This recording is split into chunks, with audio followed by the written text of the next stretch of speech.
Hey, do you have people in your life who have inspired you in special ways? People who have given you benchmarks to live by?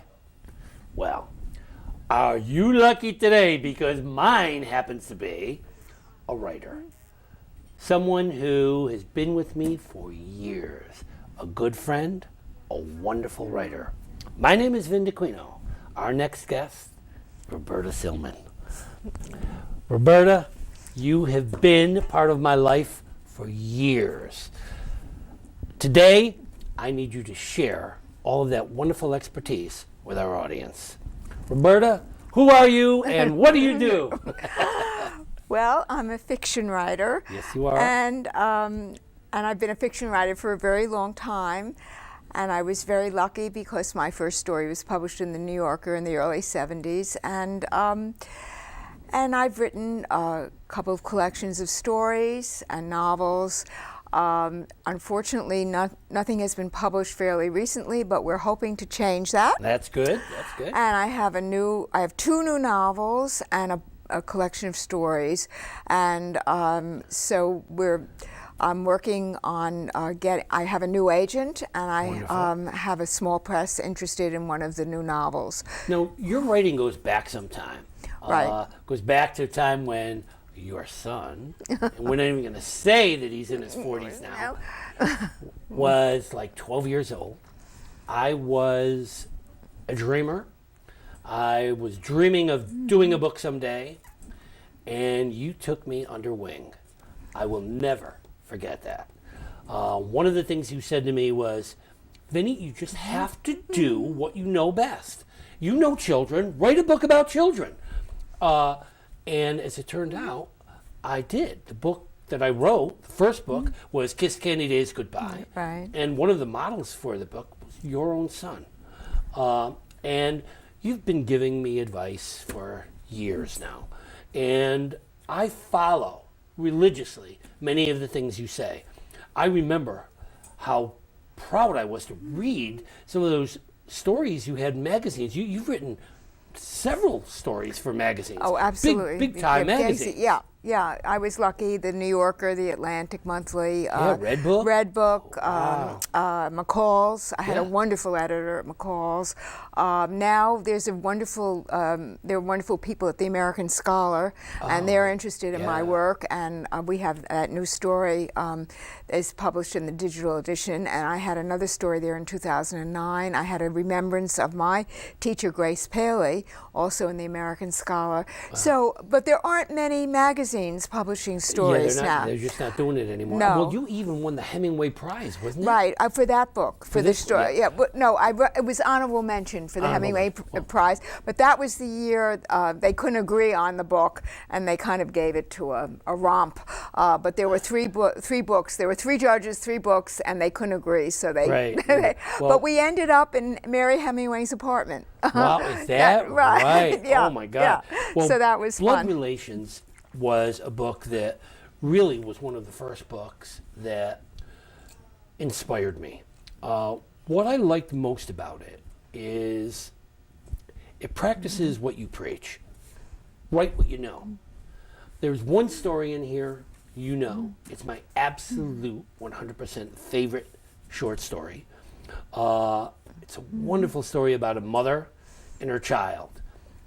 Roberta, can you give us a little taste of that? Certainly. I would love to hear again. Okay, and before I do, I must tell you that I still get emails from people who have read this story and want to use it. And the good news is I just retyped the entire book. Wow. And, well, I decided it was going to be like a second edition. And so I retyped it, and it's coming up on Kindle in the next week or so. So it really, this is very timely. Okay, I'll read you a little bit of Giving Blood. Wonderful. Okay. My little girl has leukemia. She has had it for over a year, and now she needs at least 5 pints of blood a day. Not the whole blood, just the platelets. Most of our relatives and friends have given at least a few times, but we need more. Now I have to go to strangers. Alexander wanted to play with a new toy, but I was firm and dressed him and said, "Come on, Alexander, we're going for a walk. It's a beautiful day." At the first house, no one was home. The next house was smaller, friendlier looking. Hyacinths lined the front path. When she opened the door, she smiled. "I know you," she said. "You moved in about a year ago. I've seen you walking along the road with the children." I nodded. "My daughter is in the hospital." She was still smiling. "She needs blood. I was wondering if you could give blood. She has leukemia." "Oh, I'm so sorry." Her face was filled with pity. My hopes rose. "But I can't give blood now," she said, and stepped backward, her fingers touching her throat. "My brother-in-law had surgery a few months ago, and I gave for him." "But you could give platelets," I persisted. "She needs just the platelets, and in an hour they can take them and return your blood to you. You rebuild the platelets." No, I told you, I just gave." Quickly, she closed the door. We passed a clump of red emperor's tulips. Everyone makes such a fuss over them, I guess because of the color, but all I could see were splotches of blood. Blood in a garden, blood on the road being washed off by those powerful fire hoses, blood in the delivery room, covered with blood when they showed her to me. I was so surprised, I didn't think she'd look that messy. "Don't worry, dear, she's a beautiful baby. She just needs to be washed off, and then you can hold her," the nurse said. Catherine, we called her, thinking she would be Kate, but somehow it became Kathy. Alexander started to cry. He had to go to the bathroom. I carried him to the door of the next house. She was still in her robe, and her hair was disheveled. "Can we use the bathroom? Come in." We followed her down the hall. "He was just trained." "I remember those days," she said, but didn't smile.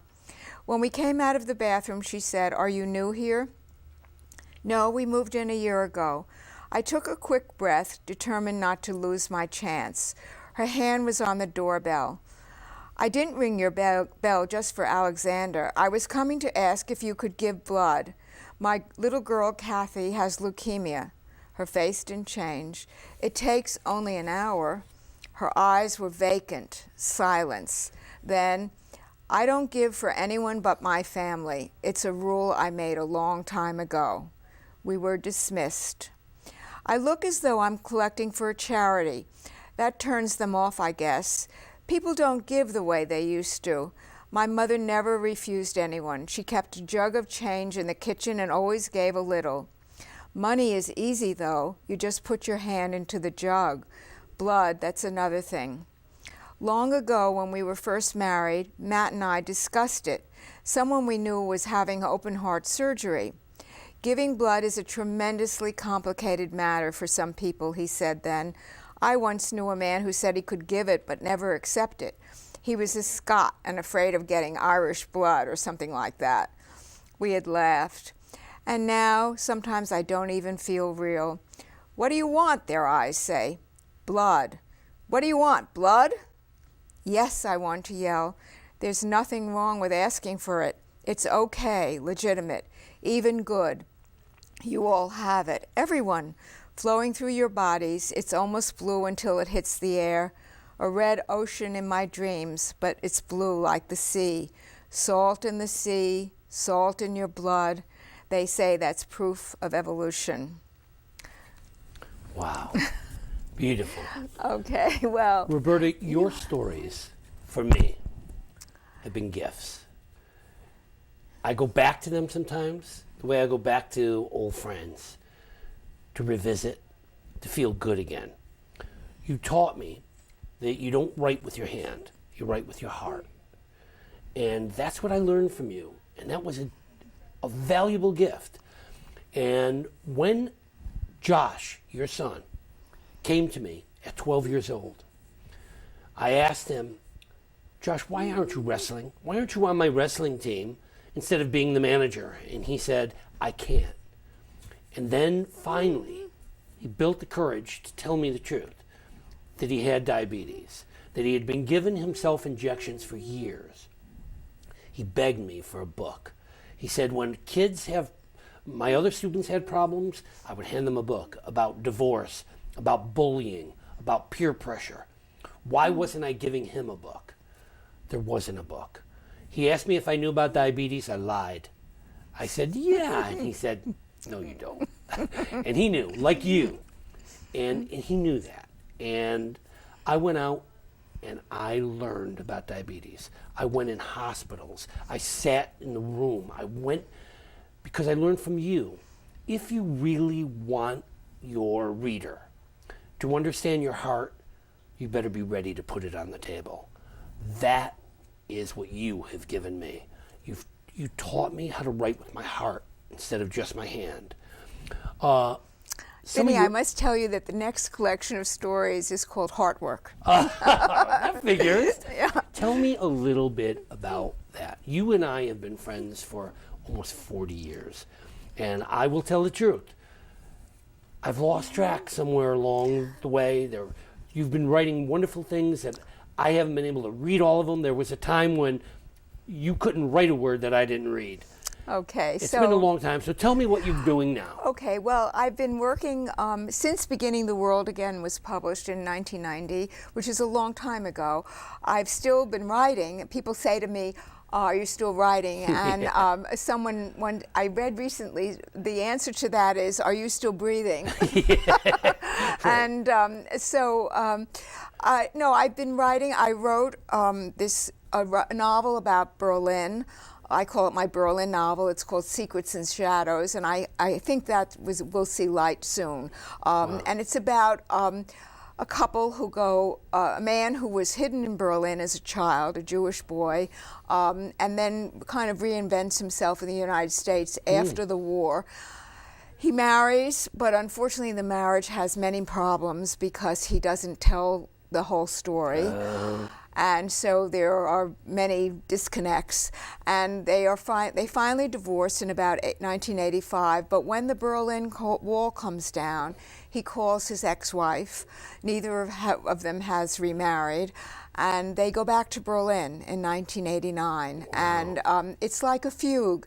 It's their journey back to Berlin in '89, and his telling her the whole truth about his childhood.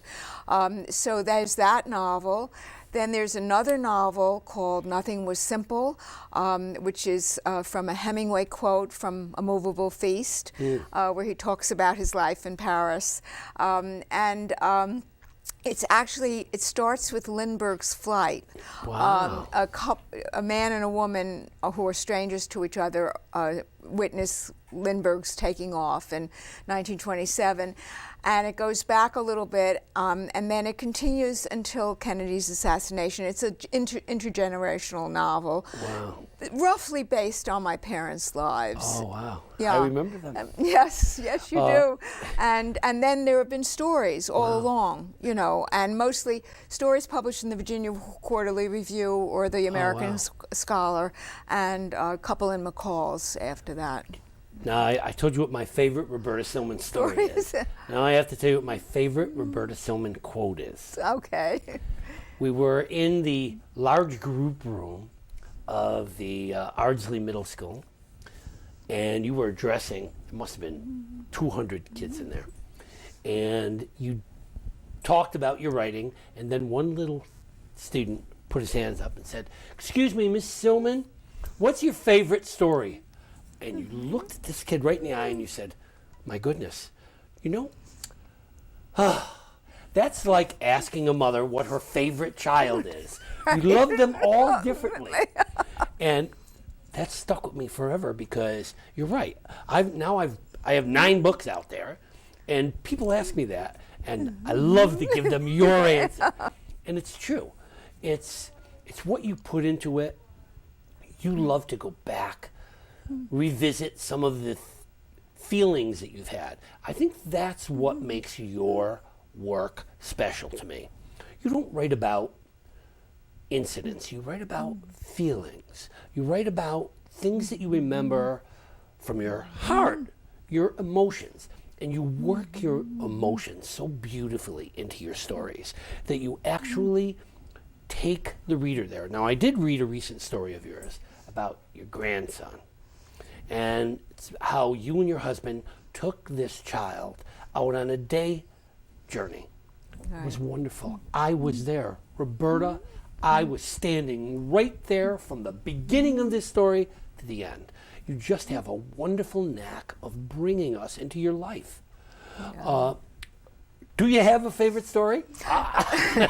No, not really. I think the favorite story is the one you're working on at the moment. Yeah. That's right too. Yeah. Now, you have a second life. Yeah. And you read other people's work. Right. And you make comments on other people's work. I've seen some wonderful comments. You're able to get inside a writer's head and help us to understand that piece. Tell us a little bit about that. Okay. Well, I have always been interested in reading. I think reading is very important if you're going to write. I was actually taught, Grace Paley, my teacher, was not much of a reader. And we used to argue about this all the time. I did make her read To the Lighthouse and Mrs. Dalloway, and which she said were too fancy. But she did, we loved certain books. And I am always reading. I'm reading to see what other people are doing. Yes. That's really, instead of going networking or going to cocktail parties, you read to see what other writers are doing. And I've been very lucky. I have had some reviews in the New York Times. I've had a lot of reviews in the Boston Globe. And more recently, I write for the Globe and for something called Arts Fuse, which is an online magazine that comes out of Boston. And the guy editing that is really a fabulous editor. Wow. His name is Bill Marks. And There's an art to editing. Yes, there is, and also to choosing what to cover in a magazine. And it covers all kinds of things, music, drama, and he does books as well. And he sends me books, and I'll have to tell you, Vinny, I recently got a book which shall be nameless. It's on the bestseller list. I thought it was dreadful. Wow. And I didn't review it. I just sent it back. I said to Bill, I'm not doing this. Yeah. I don't really think people need to hear that their books are not good. And I don't, or someone doesn't really like them. I mean, occasionally I will review a book and it's not quite what I hoped, but it's still worthy. But I think that there are lots of really good books out there, and a lot of people don't even know about them. And one of Bill's things is to try to review things that not everybody is reviewing. I mean, and it's also very important to get feedback. Yes. Now, I've been 15 years now. I've had a group at the Mahopac Library, and we gather around the table and we talk about the work. And it doesn't matter what they bring to the table. It can be an article, it could be a short story, it could be a novel, it could be whatever. And we just talk about how we feel. And sometimes these writers take these comments, walk away, and the next week read the revisions. And I'm like, yes, because I could just feel. So this is a writers' it's a writers' group. And in fact, many of them have been on the show because they've grown. One boy, he's in his 30s or 40s, but he had OCD, and he came there absolutely afraid of sharing, but little by little, he built his confidence. He's now written a book, and he's writing his memoirs, what it was like to grow up tortured by OCD. It's not the OCD that it's this kind of haunting that there was one question that kept driving him crazy. But little by little, he found his voice. And that's what you do. You help people find their voice and hear their voice. Well, I hope so, because I think what's very interesting about doing the reviewing is that what I'm discovering is that people are writing about things that were really verboten 25 years ago. I mean, I just finished this book, The Fault in Their Stars by John Green, which is a big bestseller, about 2 kids dying of cancer. And, nobody was writing that. I mean, even when Giving Blood was published, it was... very different. The idea of a mother going door to door asking for blood. And, I mean, it was very... People just thought, what is it? No, we're not going to do this. When I did Return of the Cicada, I don't know if you remember... I started that all the way back years ago about a kid with AIDS. He comes home to die. Vinny, I don't know that book. So really? I'm going to have to make sure you get a copy of that too. Okay. It's a young boy. His parents were like hippies. Oh, I know why. Because it was up here. It was Mahansic actually Mahopac. And his parents are like hippies in town. And a bully, an older man, actually causes the death of this kid's father. The kid doesn't know it. He grows up in Florida, gets a blood transfusion, and gets AIDS. Oh, and now he returns home to die. And this bully is now in charge of the cemetery. He's an old man. They gave him something to do. He runs the cemetery and won't let the boy be buried with his parents. And in the last 2 months of his life, he has to fight for his right to be buried with parents. And in doing that, uncovers the fact that this man actually killed his father on the day he was born. Oh my God. So the story was like early 80s, people weren't ready for it. They just weren't ready for it. I finally ended up self-publishing that book because it was what I wanted to write. Right. You taught me that. Yeah. You don't write necessarily to sell. You write because you're haunted to write. Right, and you write to understand something sometimes. And usually that something is yourself. Yeah. There's so or many something questions. that is so overwhelming that you can't. Yeah. I mean, I think I wrote Giving Blood. I was certainly not the mother in that story, but I was a neighbor who was asked to give blood. I think, and I was the neighbor who said, "Well, I'll call my friends," and I did. And my friend said, "Are you Funny, crazy?" I never knew that side of it. They said, "Are you crazy?" I'm not giving blood for someone I don't know. It happened that the little girl who needed the blood was an Asian girl, and one woman said, "I don't give for Asians." You know, I mean, it got worse and worse, and it was interesting. When I brought that story to Grace Paley, I did do my master's with her at Sarah Lawrence. I had written it from the point of view of the neighbor. And she was the one who looked at me and she said, "Roberta, why don't you try writing this story from the point of view of the mother?" Do you remember what happened with Kiss the Candy Days Goodbye? Yeah. You sent me to Ray Bradbury. Ah, right. Or No. from Bradbury Press. Ray. Richard Jackson. Yes, Richard Jackson. Judy Blume's editor, and at that time it was like, oh my God, Judy Blume was like the young adult idol. Right.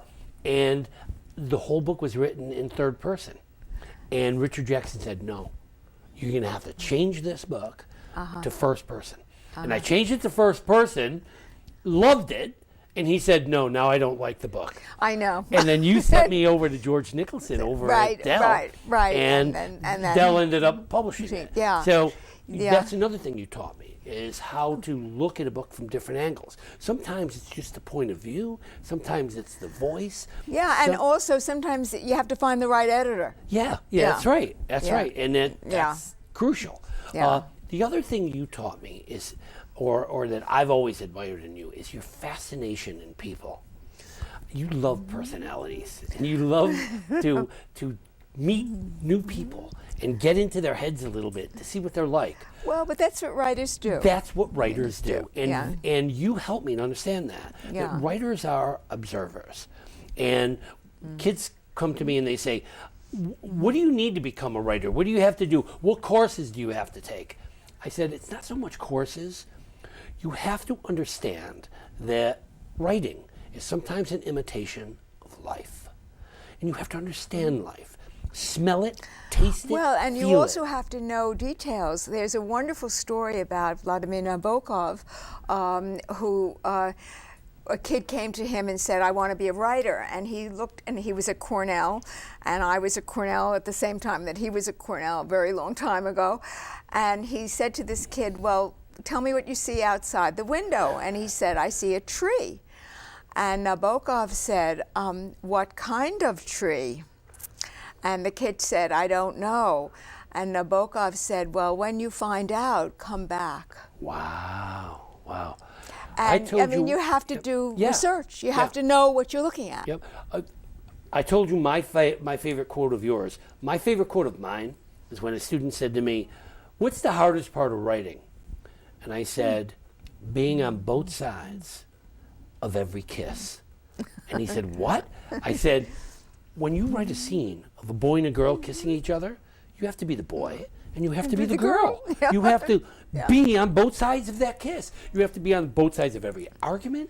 you have to see things both ways, because not only do you write what this person says and does, you have to write the reaction. Right. So you have to know how to do actions and reactions. That means you have to observe everything and everybody. Roberta, I don't know anybody who sees things more clearly than you do. I don't think so. I'm telling you, so many times I've stopped and said, what would Roberta say? And I do. You're like my phantom editor. And you've taught me a lot about writing, and you've done a lot for people who are writers. I just want you to keep on writing. I want you to keep sharing all of this work. I want to read more and more and more about you. Okay, well, the back books, the backlist is going on to Kindle. Excellent. This spring, and hopefully there'll be new stuff soon. And that'll be good. And I want some of the old stuff to get out there, because it's not so old. Many of the things that you were teaching are things that people need to know. I mean, the thing about this story in Giving Blood is that it was a mother who did what she had to do. Right. Not what she wanted to do, what she had to do. And when I knew you, I wasn't a parent yet. And I learned so much about children. And I learned to respect the fact that my children are people in their own right. They live and breathe. They don't always think the way I do. And sometimes I have to look beyond their words. I have to find out who they really are. You do that very well. Well, I hope so. Yeah.